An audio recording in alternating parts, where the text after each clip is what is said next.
2008년도 그 위기를 자꾸 잊고 계신데 네. 실제로 고점에서 한 2007년도 말에 투자한 친구들이 제 주위에 많이 있습니다. 그때부터? 그때 투자한 분들이 다시 회복할 때가 계산하면 7년이잖아요. 네. 원상도 회복을 못했어요.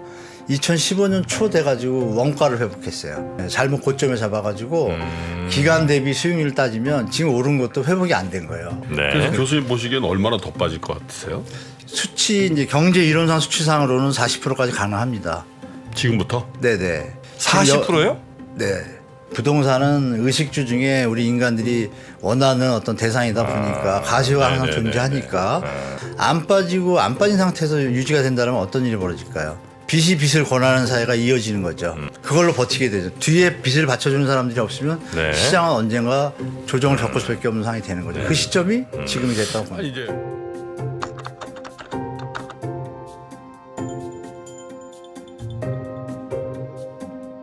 우리 저 요즘 부동산 하면 네. 가장 또 많은 곳에서 네. 모시고 싶어하는 분이고요. 저희도 그래서 모셨고 오늘 제대로 된 이야기 한번 나눠보고 싶습니다. 네. 연세대학교 대학원 금융부동산학과의 한문도 교수님 어서 네. 오십시오. 예, 어서 오세요. 안녕하세요. 네, 네. 반갑습니다. 아유, 아침부터 고생 많으시고요. 그나저나 우리 교수님이 약간 좀 비관론이라고 할까요? 하여튼 위기론을 좀 언급을 사실 2, 3년? 하신 지가 좀 됐잖아요. 3년 전, 코로나 1년 전에 제가 좀 예, 강력하게 그렇죠. 근데 했죠. 그때는 이제 욕을 공격을 많이 드셨죠. 네네 좀 비판이 많습니다. 그렇죠. 네. 근데 그 예측하기가 역시 뭐 쉽지 않은가 봐요. 주식시장도 어렵지만. 아 근데 부동산은 일단 네. 시기의 차이지 그 신호는 분명히 있습니다. 아, 그렇습니까? 네네 여러 가지 지표들이 뭐 많으니까요. 근데 교수님이 정말 이거는 위기가 올 수도 있다고 생각하는 가장 핵심적인 이유가 뭘까요? 일단 시장이라는 게 가격이 수요가 받쳐줄 때 형성되지 않습니까? 그 부분이 이제 제가 말씀드린 3년 전부터 또 수요의 어떤 패턴이 이제 고민들에 빠지기 시작한 이제 시장 신호들이 많이 나오기 시작했죠. 3년 전부터요? 그때 좋지 않았어요? 코로나 전에요. 네. 아 좋은데 일본에서 좋은데 네. 그것을 따라가려는 그때 뭐 영끌 막 있었잖아요. 네. 네. 그 사람들이 편안하게 따라가야 되지 않습니까? 그 거래량이 추세적으로 계속 받쳐줘야 되지 않습니까? 아. 그런데 기억하시겠지만 임대차 3법 네. 그 달에 딱 끝나고 푹 꺾였거든요. 거래량이 갑자기. 근데 그런 현상은 사실 그러면 일시적으로 하락했다가 다시 찾아주면 좋은데 그 뒤로 계속 하향이었거든요. 거래량이. 그리고 지금 이제 뭐 다 아시는 바와 같이 역대 대한민국 통계 사상 역대 최저치를 연속 3개월을 지금 찍었어요. 거래량? 그렇죠. 1000대 이하가 없었거든요. 네. 근데 지금 뭐 8월, 9월, 10월 연속이거든요. 그 전에 이미 신호가 이제 나타나기 시작했죠. 그리고 그러니까 3년 전쯤 한 2년 반 전쯤부터 가격은 계속 오르긴 했으나 거래량이 많이 좀 떨어졌었군요. 떨어지고 전세 가격이 이제 오르던 게 좀 멈추기 시작했죠. 그리고 전세 가격이 그때 뭐 전세 씨말라 그때가 이제 피크였죠. 그때 씨말라 할 때 시말라가 뭐예요, 근데? 전세가 C가 많아. 전세 매물에 죄송합니다. 전세 매물량 이제 C가 많으니까 거기 기사가 좀 많이 나왔고. 아, 시말라. 네네. 그리고 이제 심하면 뉴스에 보도에다가 줄 서서 집을 보는 임차인들이. 네. 근데 집 안 보여준다고 뭐 그럴 때가 있었잖아요. 네네네. 그때. 그게 이제 신호죠. 네. 아, 그게 하락 뭐 우리 신호예요. 뭐 주식시장 저보다 두 분이 더 잘 아시지만 너무 고점에 있을 때는 그때 프로들은 빠지지 않습니까? 호재에서 빠지고 악재에서 다시 투자하고 이런 게 이제 패턴이지 않습니까? 네. 부동산도 사실 그렇습니다. 그래서 진짜 선수들은 그 시점에 매도 준비를 했었죠. 그리고 제 주위에 이제 제가 강의하기 전부터 알고 있던 지인들이나 사업가들 부동산 쪽에 많이 있기 때문에 이제 그때 벌써 준비들을 하시더라고요. 그래서 이제 제가 그때 그래요. 지표들 좀 정리해 보니까 아 이게 이제 시작이구나 준비하겠구나. 그래서 그때부터 선수들 프로들 이분들이 이제 매매 준비를 좀 준비 시작했죠. 거기에 시기를 모르면 언제쯤이죠? 코로나 때쯤인 것 같은데. 그게 딱 3년 전인데 코로나 전에요. 코로나 전에 이제 이제 한 1, 2년 안에 끝나겠다. 뭐 이런 얘기들 많이 나눴죠. 그러고서 지금 벌어놓은 걸 준비했다가 분명히 한번 꺾일 거다. 근데 지금처럼 이렇게 심할 줄은 몰랐고 네. 그게 이제 코로나가 온 바람에 유지가 됐죠. 사실 코로나라는 게 없었으면 집값은 먼저 빠졌을 거라고 보시는 그때부터 거잖아요. 빠지는 걸 본 거죠, 제가. 그래서 이제 말씀드렸던 근데 거죠. 코로나가 터지니까 이게 그렇죠. 유동성이 저금리 풀렸고, 유동성이 또 받쳐주니까. 그리고 이제 집에 대한 그 욕구가 더 욕구도 많아졌고 있고요. 수요도 그래서 있고. 사실 틀리신 거잖아요. 그 코로나가 없었으면은 어찌 연속성이 보면, 좀 있죠. 예, 맞습니다. 한문도 교수님이나 조금 보수적으로 본 분들의 하락론자죠. 시황이 맞았을 수도 있었는데 예, 맞습니다. 코로나라는 그 예상치 못한 변수가 툭 생겼는데 그쵸. 그죠? 네네. 근데 그 부분 때문에 좀 이연이 된 상태였는데 네, 맞습니다. 결국 올 게 왔다 이런 거죠. 결국 올 게 오는데 좀 급하게 왔죠. 예. 미국이 갑자기 옆에서 기름을 분 바람에 좀 더 심화되는 것 같습니다. 불이라는 게 금리 불이. 예, 금리 인상입니다. 금리 인상의 속도가 저는 이렇게 빠를 줄 몰랐거든요, 개인적으로. 네. 금리 인상의 속도라는 게 뭐 두 분 다 아시지만 급격하게 오르면 당연히 부작용이 발생하지 않습니까? 네네. 근데 지금 뭐 미국이나 대한민국 상황을 보면 거기다 또 푸틴이 또 옆에서 또 플러스 알파 또 악재를 던져버린 바람에 심리적으로 너무 공황한 상태죠, 다들 사실은. 그래서 제가 볼 때 심리뿐이 아니라 실물 경제조차 지표들도 안 좋으니까 네. 이런 현상이 지금 이제 시작이라고 봅니다, 저는 사실. 우리가 시작. 기억을 더듬어 보면 서울 네. 같은 경우에는 올 봄만 해도 상승이 많았습니다. 그리고 3월부터 혼조세였고요. 그리고 이제 8월 달 하느니 금리 올리고 미국이 올리면서 그때부터 이제 서울도 꺾기 시작해서 마지막인 보루인 서초가 8월 셋째 주부터 꺾였어요. 네. 그게 이제 저는 시장이라고 보는 거죠. 왜냐하면 그 속에서도 신고가도 또 나오지 않았습니까? 그 시장에서는 확실하게 내려간다라고 말은 많았지만 일종에서는 뭐 현금 많다, 줍줍이다, 뭐 여러 이제 상승론자분들하고 이제 혼조세를 겪다가 네. 이제 9월 들어서면서부터 미국이 한번 자이언트 두 번, 세 번 툭툭 던지니까 이제는 이제 상승론자분들도 받아들이는 시장이 돼버린 거죠. 그러면 이제 이제부터 본격 시장인 거죠. 아니, 근데 서초 말씀하셔서 네네. 그 오늘 기사를 보니까 서초 반포, 더샵 반포, 리버파크 요번에 새로 네네. 입주하는 거기 지금 물론 이제 가구수가 적은 예. 단지긴 한데 입주가 안 된다는데요. 네, 거기도 그렇고 뭐 송파 더 플래티넘인가 거기 또 사람들이 안 들어간다는 거. 마이너스 프리미엄 나오고요. 마이너스 프림 나오고. 그러니까 이제 우리 아시겠지만 하인리 법칙이라고 있지 않습니까? 네. 왜 뭐 보험 이론이긴 하지만 네. 신호들이 이상한 신호들이 예전에 없던 신호들이 자꾸 쌓이면 결국은 네. 마지막에 크게 큰 터지죠. 결과가 네. 나오지 않습니까? 네. 근데 아시겠지 미분양 얘기 들으셨을 거고 또 역전세 들으셨죠. 또 역월세까지 나오지 않습니까 지금? 역월세에다가 뭐 전세가 전세 대란이 전혀 없죠. 거기다 물량은 입주 물량 터지기 시작하죠. 예. 그러니까 뭐 너무 신호들이 너무 많습니다. 지금 말씀하신 신규 분양인데 미입주를 하고 있고 그러니까요. 여기 집은 안 지역으로는 팔리고 뭐 매물량은 또 완전 최대고. 초특급 지역인데. 아니 입주 물량이 근데 터지고 있어요 지금? 우리 시청자분들이 내년 서울 물량이 좀 많다는 걸 잘 모르시는데요. 네. 뭐 물론 민간 부동산 1, 2, 4나 이쪽에서 취합한 건데 이제 조금 적게 나올 수가 있는데 입주 물량이라는 게 이제 아파트 기준으로 볼 때 공공 부분도 많지 않습니까? 네네. 그럼 결국은 공공이든 민간이든 네. 대체제가 생긴다는 거 아닙니까? 네네네. 뭐 어느 정도 수량이에요 내년이? 6만 정도 됩니다. 6만? 서울이. 많은 거예요, 2년치가 나오는 거죠. 아. 한 번에. 근데 지금 현재 재고주택의 매물량도 많지 않습니까? 지금 6만 개거든요. 그 특이한 현상은 이제 매매가 안 되니까 6만 5천 개 두 달 전에 6만 5천 개였어요. 그런데 한 달 반 두 달 사이에 5천 개가 빠졌습니다. 매물이. 네. 그럼 기사가 어떻게 되냐면 다주택자 버티기 들어가 이렇게 기사가 나오는데 팩트는 그게 아니고 매물이 안 팔리니까 전세 물량이 8천 개가 늘었습니다. 그 사이에. 회수했군요. 동기간에 네. 매매 물건은 4천 개가 주는데 아파트만 전세 매물은 8천 개, 9천 개가 늘었어요. 그러니까 이거 신호를 이제 정확히 파악해야지 시장을 좀 판단하기가 좋을 것 같습니다. 제가 볼 때.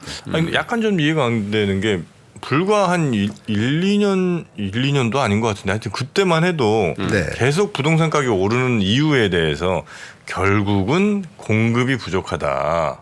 라고 그랬거든요. 예. 저는 그때도 공급 부족하다고 안 했고. 그러셨어요. 네. 근데 이제 많은 전문가분들이 결국은 공급 문제다. 사람들이 살고 싶어하는 그 좋은 신축 아파트들이 없으니까 결국 이렇게 문제가 생기는 거라고 이제 많이들 얘기하셨는데. 올라간다는 분들 얘기죠. 그러니까 한 1년 전만 해도 그런 얘기 되게 많았어요. 그래서 결국 이제 공급 정책을 해야 된다는. 그래서 이제 우리 정부에서도 공급 정책으로 이제 손해를 좀 한 부분이 있잖아요. 그렇지. 그런데 지금 말씀 들어보면 올해도 뭐 적지 않은 것 같고 물론 이제 가격이 좀 변화는 있겠습니다만 내년에도 또 이 역대급 물량이 나온다고 하는 거는 이 진단이 제대로 됐었던 게 맞나는 생각이 살짝 듭니다. 공급이 미시적으로 맞는 진단입니다. 미시적으로 맞는 진단이고 네. 거시적으로 볼 땐 사이클을 보고 대비한다 할 때 뭐 두 분 다 아시겠지만 금리가 저금리면 네. 당연히 유동성이 늘어나니까 주택 구입 부담이 주택 구입 부담에 대한 부담이 없습니다. 주택 구입에 대해서. 네. 그리고 현재 소득 수준에 비춰볼 때 우리가 뭐 DTI, DSR 많이 말씀하시잖아요. 네. 통상적으로 우리가 소득이 뭐 한 500이다 할 때 그 비용의 최저생계비나 이런 걸 계산해 보시면 200에서 250은 집을 사는데 투입할 용의가 있습니다. 다 욕구가 네, 있기 네, 네. 때문에. 그러니까 소득의 반이죠 거의. 근데 지금 그때 이제 저금리라는 조건이 있는 거죠. 네. 그럼 거기서 금리가 만약에 2배가 되면 네. 그 250 대출 원리금 상환 금액이 500이 되지 않습니까? 생활이 안 되지 않습니까? 그러니까 당연히 그럼 버블이 끼는 건 당연한 것이고 그 현상이 당연히 시간이 지나면 균형점 다시 찾아가려면 금리는 올릴 수밖에 없고 경제 시스템상 저금리를 계속할 수 없잖아요. 버블이 터지니까. 네. 그 올리는 시점에서는 브레이킹이 나죠. 그러니까 지금 주택 가격이 조금씩 내림에도 불구하고 금리가 오르니까 주택 가격 부담 지수라고 있습니다. 그죠? 주택금융공사 발표하는 그 수치가 작년 말에 200 좀 넘고 203까지 찍었는데 네. 2분기는 도리어 올랐습니다. 부담이 왜 늘었냐면 금리가 올랐기 때문에 소득도 늘었는데 금리 는 게 더 큽니다. 쉽게 말씀드리면 금리가 모든 경제의 기본인데 네. 부동산에서만은 금리를 무시하거나 어떨 때는 이제 취급하지 않는 경우가 있었죠. 왜냐하면 경제 펀더멘탈이 좋고 소득이 금리가 3%가 오를 때 소득이 10%가 는다고 하면 부담은 더 줄겠죠. 도저히 소득이 느니까. 네네네. 쉽게 말하면 노무현 정부 때 3.25% 제가 기억하기에 2004년도요. 3.25%에서 1년 반 2년 사이에 5.25까지 올렸습니다. 4, 5, 6, 7 계속 올랐잖아요. 그때는 기억하시겠지만 경제 금리가? 성장률이 네. 노무현 정부 때 네네. 경제 성장률이 그 전에가 9%였고 노무현 정부 때부터 8.1, 6.8, 8, 7.4 평균이 한 7% 됩니다. 우리가 그렇게 높았어요? 우리가 지금 기억에서 멀어지고 있는데요. 지금 2, 3%지 않습니까? 네. 그러니까 당연히 금리는 3, 4%라면 기준금리니까 시중금리라면 벌써 6, 7대로 넘어가니까 네네. 여기서 역전이 되는 거죠. 그러면 수요자 입장에 시장이라는 게 수요가 존재해야 이어지는 것인데 그 수요자들이 이미 부담할 한계선을 임기점을 넘어선 거죠. 그러니까 지금처럼 거래량이 급작하게 내려온 데다가 네. 이 언론 보도나 경제 시스템이 문제가 있다는 걸 판단하니까 사람들이 여러분들이 아시는 합리적 기대 가설 모든 사람들이 시장에 참여한 사람들이 이거 좀 더 올라갈 수 없겠다는 판단들이 들기 시작한 거죠. 네네. 그게 이제 급작하게 오는데 이제 미국이 거기다 한 방에 더 날라오니까 급격하게 이제 시작되는 건데 네. 아직도 시장에서 이제 상승론자라든지 긍정적인 분들은 경제 논리를 무시한 채 지금 말씀 주신 공급량이 부족하니까 늘렸다, 느니까 준다. 여기에만 보시면 시장이 안 보이는 거죠. 그러니까 시장을 부동산 네. 시장을 예전에는 부동산 시장만 가고 판단했어요. 왜? 기본적인 경제 펀더멘탈이 돼 있지 않습니까? 소득이 느니까 계속. 네. 근데 지금은 그 상황이 아니잖아요. 모든 상황이 예전하고 다르기 때문에 네. 이제는 이제 금리하고 경제 시스템하고 부동산을 같이 묶어서 판단하셔야지 PMI, PPI 다 봐야 되거든요. 부동산 입장에서. 그래서 저는 이제 그걸 통합적으로 본의 아니게 이제 경제 공부를 하게 된 것이고. 네. 왜? 부동산만 갖고 하니까 자꾸 틀리더라고요. 예측이. 이유를 보니까 이게 경제 펀더멘탈을 벗어날 수 없는 게 부동산 시장이구나. 결국은 미시적으로 움직일 수 있다. 그래서 네. 교수님 보시기엔 얼마나 더 빠질 것 같으세요? 수치 이제 경제 이론상 수치상으로는 40%까지 가능합니다. 지금부터? 네네. 40%요? 네. 예를 들면 지금 가능합니다. 가능. 그러니까 대충 한 10억짜리 집이면 한 6억까지 빠지는 시나리오도 가능하다는 말씀이신 거죠? 그렇죠. 수치상을 왜 그게 나오냐면 주택가격 부담지수 아까 말씀드린 대로 50이잖아요. 전 세계 뭐 미국이 이제 미국하고 영국이 보통 부동산 선진국인데 걔네들이 그동안 뭐 열심히 년 동안 체크를 해보니까 여러 가지 데이터를 보니까 DTI가 25.7% DSR이죠. 쉽게 말하면. 네. 25.7에서 30%가 제일 안정적인 시장 상황이라고 판단이 된 거예요. 그 대한민국도 금융공사에서 주택 부담지수를 뽑을 때 LTV 50에 25.7% DTI DSR 적용합니다. 그 수치가 말씀드린 대로 200을 넘어서 지금 이 상황인데 그러면 그 기준에서 맞춰 보면은 200이라는 수치는 원리금의 50%거든요. 자기 소득에. 그러면 이제 전 세계적으로 25%면 아주 안정된 시장이에요. 그럼 30% 잡으면 수치가 어떻게 나오나요? 120에서 130 그게 나오는 거죠. 그러면 그 200에서 130, 140대를 가려면 30에서 40% 빠져야 되지 않습니까? 그러니까 그게 수치상으로는. 평균 30-40%가 빠질 수 있다는 말씀이신 거잖아요. 네, 심하게 보면. 그러면 대충 평균 30. 거기다 이것도 있습니다. 뭐냐면 자본 환원율이라고 있지 않습니까? 네.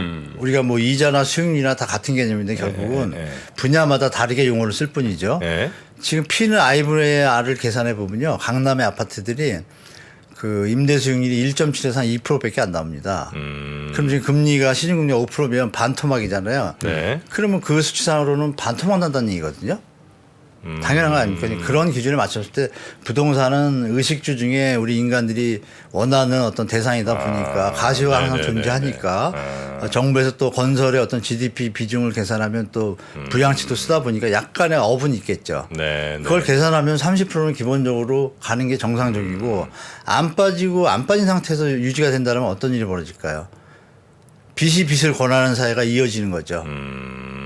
그걸로 버티게 되죠. 뒤에 빚을 받쳐주는 사람들이 없으면 네. 시장은 언젠가 조정을 겪을 수밖에 없는 상황이 되는 거죠. 그 시점이 지금이 됐다고 봅니다. 아니 이제 예를 들면 뭐 30이 됐든 40이 됐든 간에 그 주택 가격이 빠졌다가 또 경기가 좋아지고 또 금융이 완화되고 그러면 다시 오르고 그건 사실 정상적인 채널일 수 있는데 네, 맞습니다. 예. 최근 들어 이제 부동산 가격에 대한 논의 구조 자체는 오른다고 주장하는 분들은 올라야 될 이유를 대면서 영원히 오를 것처럼 얘기를 하고 영원히 오르죠. 그건 저도 예. 인정합니다. 예, 물론 이제 사이클이 있는 거죠. 근데 빠진다고 하는 분들의 논리도 일견 보면 야 일본처럼 된다 저거 일본은 5분의 1 토막 돼도 매기가 없는데 그런 얘기들도 또 하시는 분들도 또 있더라고요. 일본처럼 똑같이 될 수 없다고 봅니다. 저는. 아 그래요? 네, 팩트가 좀 다른 게 좀 많이 있습니다.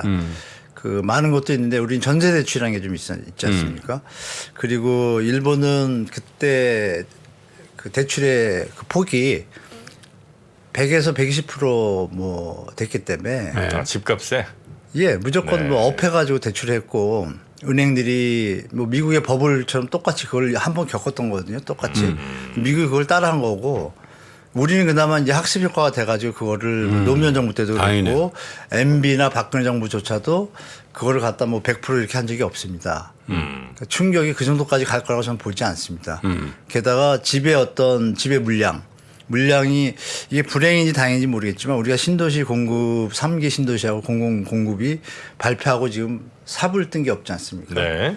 근데 일본의 경우에는 삽을 뜬 상태에서 터졌습니다. 그 삽을 뜨면 조절량이 좀 공급 조절을 하기가 쉽지 않습니까? 그렇겠죠. 물론 장기적으로는 전체 총량을 맞춰야겠지만 일시적으로 많은 물량이 나오면은 당연히 순간적으로 시장이 정상적인 시장이 안 돼 있지 않습니까? 왜곡되지 않습니까? 그런 부분에서는 조금 다른 부분을 갖고 있습니다. 우리는 여유가 조금 있는 거예요. 만약에 지금 삽을 다 떴다고 가정을 할게요. 그러면 3년 뒤에 입주 물량이 엄청 나오지 않습니까? 이 시장에서 회복되기 전에 물량이 나오면 좀 충격이 더 크겠죠. 근데 대한민국은 그나마 삽을 조금 늦게 뜬 거예요. 어떻게 본의 아니게 우리가 운이 좋은 건지. 다행이네요. 그러니까 다행이죠. 제가 볼 때. 그러니까 급격한 경착륙이 한꺼번에 올 거를 조금 루즈해주게 좀 해준 것은 좀 다행이라고 봐서 그럼 우린 또 대처 능력이 일본보다 좀 뛰어나다고 보거든요. 제가 개인적으로 볼 때 IMF를 네. 봐도 그렇고 우리 국민성이 좋지 않습니까?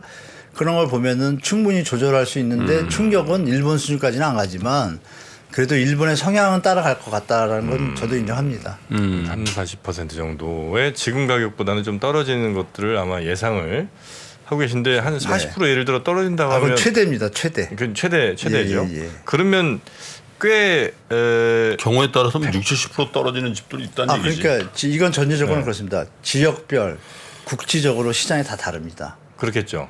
평균으로 볼 때 그거를 제가 최대치로 보는 거지. 근데 올해 하락률이 얼마죠? 그 부동산원 기준으로 몇 지금 퍼센트 안 한 되는데? 마이너스 1, 2%밖에 안 됩니다. 그러니까. 부동산원 그러니까. 지수는 믿을 게 못 됩니다. 그러니까 통계 문제가 좀 많이 있습니다. 그럼 실제로 그러면 교수님이 보실 때 지금 현재 부동산 가격은 대략 최고점 대비 어느 정도 아파트 기준으로는 서울 아파트 기준으로는 떨어졌다고 보고 계세요? 서울 아파트요? 네. 국지적으로 지금 30% 빠진 곳들은 있습니다. 서울 예를 들면, 25개구 예를 들면 중에 어디 같은데? 네? 예를 들면 어느 구 같은 데죠? 그러니까 뭐 미분양난 지역이라든지 아파트들 있지 않습니까? 몇 군데 서울에 25개구 중에 한 3-4군데가 미분양이 많이 났거든요. 그런 데들은 지금 말씀드린 지금 벌써 많이 빠졌고요. 고점 네. 대비해서 25-30% 빠졌다. 네네. 어. 충분히 빠져 있고 네. 노원구 같은 경우도 25% 정도 벌써 빠져 있고 네. 불과 반년 사이에. 네. 근데 이제 서초나 뭐 일부 좀 희소성이 많은 지역 있지 않습니까? 네. 서초, 강남, 용산? 강남 3구 중에 송파는 예외. 송파는 한 20% 빠졌습니다. 네, 지금. 송파 많이 빠졌더라고요. 네, 20에서 한 25% 정도 빠졌고 서초 강남은 그 정도는 안 빠졌습니다. 한 5에서 한 10% 정도. 네. 근데 중요한 건 이제 이게 제가 시작이라고 저는 계속 말씀드리잖아요. 이제 본격적인 시작이니까 좀 마음의 준비를 하시는 게 더 자산 관리 포트폴리오 조성하시는데 더 도움이 되실 거예요. 이거 방치하는 것보다는 위기는 대비하는 게 좋지 않습니까? 대비한 시나리오를 가지고서 시장을 대처하셔야지 예전처럼 2-3년 만에 다시 복구될까 이런 생각을 가지시면 국물입니다. 하락의 시기가 꽤 길어질 거라고 보세요? 그동안 평균상으로 IMF 때가 우리가 3년 반 갔거든요. 마이너스 한 3년 반 했어요? 네네네. 하락이 계속 3년 반 됐는데 빨리 회복했죠. 근데 2008년도 그 위기를 자꾸 잊고 계신데 네. 실제로 고점에서 한 2007년도 말에 투자한 친구들이 제 주위에 많이 있습니다. 2007년 말이 고점이었어요, 우리나라도? 네네. 제가 네. 볼 때. 그때부터? 그때 투자한 분들이 다시 회복할 때가 2014년 박근혜 정부가 이제 부양책 쓸 텐데요. 최경환 장관. 그 사람 7년이잖아요. 네. 7년인데 실제로 그때는 뜨기 시작했지 원상도 회복을 못했어요. 2015년 초 돼가지고 원가를 회복했어요. 그리고 15년도 넘어서부터 올라간 게 이제 상승분이에요. 근데 이 친구들은 얘기를 들어보면 화가 많이 나 있는 거죠. 그 친구들 입장에서 잘못 고점에 잡아가지고 기간 대비 수익률 따지면 지금 오른 것도 회복이 안 된 거예요. 어떻게 보면. 네네네네. 그러니까 이 부동산이나 주식이나 언제 사고 언제 파냐가 투자하는 입장에서는 그게 제일 중요한 것이고 매수자 입장에서는 경제 금리 이런 걸 기본적으로 알고 계시면서 네. 사이클을 아셔야 무리하게 영끌을 안 할 수 있는 거고 영끌을 안 당하고 네네네네. 뭐 그런 게 좀 필요하다고 봅니다. 제가 볼 때. 교수님 보실 때는 지금 뭐 친한 뭐 동생 정도 있는데 만약에 꽤 비싼 시점 작년이나 재작년쯤에 집을 샀다고 한다면 차라리 지금은 조금 빠졌을 때라도 매도를 하라고 권하시겠군요. 올 봄에 전화들이 많이 왔습니다. 뭐 기자분들, PD분들부터 해서 많이 오는데 네. 제가 강력하게 팔아 그랬습니다. 그러니까 지금 그래요? 저한테 술 사준다고 다 그럽니다. 아 그때 파신 분들이 네, 고맙죠. 지금 머리 안 아프시니까. 대출도 60, 70% 받으신 분들은 그때 못 빠진 분들이 좀 계시거든요. 네. 팔려고 했는데 안 팔리니까. 그러니까 조금 더 받으려고 하다가. 네네네네. 제 말을 좀 깊게 듣고 시나리오를 잘 잡으시면 돼요. 지금 100원인데 빠지는 시나리오가 10% 빠질 거, 20% 빠질 거, 30% 빠질 걸 1, 2, 3를 해볼 수가 있잖아요. 네. 그 기간이 1년, 2년, 3년을 둘 수가 있잖아요. 그럼 자기가 레버리지가 많으면 레버리지를 캐시플로우를 짜보면 시나리오는 3, 4 하면 9개밖에 없습니다. 매트리스를 9개의 이렇게 점수를 내보면은 답이 딱 나오거든요. 근데 그걸 안 하시고 그냥 감정적으로 조금 더 받아야지 더 올릴 거야 이렇게 판단하다 보면 이제 실수를 하게 되는 거죠. 네네네네. 그래서 사실 제 주위 사람들은 작년 가을부터 많이 팔았습니다. 왜냐하면 그 시나리오를 계산하면 답이 나오거든요. 올라갈 거는 얼마나 올라갈 것인가. 10%가 올라간다. 근데 내려가는 게 30%가 내려간다. 근데 내려가서 내가 못 빠져나올 때 레버리지가 많을 경우에 들어갈 대출 이자나 이런 것들을 계산해 보면 네. 심리적인 요인 빼고도요. 정프로도 작년에 팔았잖아. 제 작년이었나요 그게? 응, 작년이지. 근데 나는 왜 마이너스로 팔았죠? 왜 마이너스 파세요? 꼭지 사셔가지고. 아니 바로 한 빠진 3, 4년 한 4, 5년쯤 전에 네. 부천에 빌라를 하나 어떻게 빌라요? 예, 신축 빌라 들어갔다가 네. 신축. 예. 3억 손절치고 나왔어. 전세기고요. 그러니까 제가 맨 처음에는 그냥 들어가 살았고요. 그다음에 사시다가. 나중에 이제 전세를 드렸는데 하다가 한 5천만 원 마이너스 나고 팔았어요. 그거 왜요? 왜? 전화 저한테 하시지. 아이고. 왜냐고 하면 어떻게? 그거는 당하신 것 같은데 제가 괜히 볼 때. 괜히 얘기했네. 처음에 살 때 네. 약간 저도 좀 지나고 나니까 업돼서 사셨구나. 네? 비싸게 사셨다고요? 네, 좀 비싸게 산 것 같아. 자, 저 한 가지만 시간이 없어서. 네, 예. 그리고 반등의 신호는 뭡니까, 교수님? 일단 말씀드린 아까 주택 부담 지수가 이제 200에서 쭉 내려가다 어느 시점에서 정체가 되겠죠. 그리고 이제 횡보를 하다가 올라가는 타임이 되겠죠. 아니, 근데 우리 그냥 그 시청자 여러분들이 편하게 인식할 수 있는 아, 방법이 편하게 금리 인상이 일단 멈춰야 되고. 멈추면 보통 뭐 금융통화당국에서 6개월에서 1년 보지 않습니까 시장을. 그러니까 6개월 정도 같이 본 다음에 그때 이제 안정적으로 들어간 다음에 그때부터 매수 준비를 하셔야죠. 지역을 좀 찾아다니면서 내년 3월이면 금리 인상 금리 인상 끝날 것 같은데? 멈춘다는데요. 아, 제가 멈추고 6개월에서 1년 고쳐간다 그랬죠. 아, 6년에서 6개월 1년 좀 금융 당국자들이 멈춘 다음에 물가가 안 잡히면 다시 올리잖아요. 아, 그거를 같이 봐야 된다는 얘기죠. 멈춘 다음에 바로 들어가면 안 되고 눈치 좀 보다가 멈추고 6개월 보면 시장이 움직이거든요. 네. 살짝 움직이는 거 보면은 느낌이 옵니다. 그래서 기사들이 뜨기 시작하고 그리고 저 기본적인 지표로는 이제 전세 가격이 살살 뛰기 시작하죠. 전세 가격이 오르거나 거래량이 늘거나 네네. 요것만 보시거나 경매 시장이 다시 조금 지금 거래는 최악이죠 지금. 네네 역사상 최고치를 계속 찍고 있습니다. 최저치 최저치. 신고를 계속 하고 있습니다. 저가 역사상 신고를. 최저치예요. 예 맞습니다. 그거는 아직은 6.25 때 수준인 것 같아요. 제가 볼 때. 팔려는 사람들도 이 가격에 난 안 팔겠다고 버티는 순간이잖아요. 그러니까 거래가 없을 거 아니에요. 버티고 있죠. 아니 전혀 아니죠. 잘못 큰일 납니다. 그렇게 판단하시면. 아 그래요? 제가 아까 초반에 말씀드렸잖아요. 버티다가 안 돼가지고 전세를 돌리잖아요. 네. 자금이 안 되니까. 그러니까 시장은 버티는 분도 많습니다. 우리 다주택자분들 중에 50% 이상은 버틸 수 있는 분들이에요. 아. 근데 시장은 버티는 사람들이 시장을 리딩하는 게 아니잖아요. 거래하는 사람들이 근데 주식시장에서도 공매도나 푸시 힘이 세면 밀리는 것처럼 부동산 시장도 이것도 볼륨이 크잖아요. 네네네. 그러니까 하방압력이 더 강하면 버티던 사람도 따라갈 수밖에 없거나 계속 버티겠죠. 그 차이입니다. 그래서 안 버티는 분들이 많아지면 많아질수록 이 하락폭이 커지는 거고. 알겠습니다. 그분들이 좀 많습니다 지금. 6만 개 매물이 있는데 거래가 600개 된다. 이건 상식적이지 않습니까? 6만 개면 5만 8천, 5만 9천 200개가 남아도는데 그 물건들이 왜 지금 안 걷어들이고 있을까요? 99%는 계속 매물로 나와 있고. 계속 버티고 있습니다. 지금 1년 반째 매물 들고서 전화 오는 사람도 있어요, 저한테. 그럼 제가 그렇게 얘기하죠. 손해 안 보면 그냥 과감하게 만약에 5억짜리 집이다. 아마 네가 손해를 안 본다라면 지금 그냥 과감하게 한 3억 5천에 팔았다고 가정을 하자. 근데 집값이 만약에 20% 빠지면 5천을 벌잖아요, 계산상.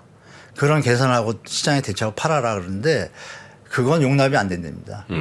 가지고 있는 분들의 속성이죠. 네네네. 자 우리 교수님과 함께 오늘 시간이 좀 짧은데 네네. 조금 여유 있는 시간을 다시 좀 잡아서 저녁 시간 죄송합니다. 한번 예. 모시겠습니다. 근본적인 얘기부터 시작해가지고 네. 전망까지 네, 한번 네, 네. 쑥 한번 해볼게요. 아침에 부동산 얘기 함께 해주신 연세대대학원 금융부동산학과의 한문도 교수님 아침 대단히 고맙습니다. 네, 감사합니다. 네. 통찰은 관찰에서 나오고 관찰은 관심에서 시작됩니다. 당신의 관심이 통찰로 이어지는 곳. 세상의 모든 지식 언더스탠딩.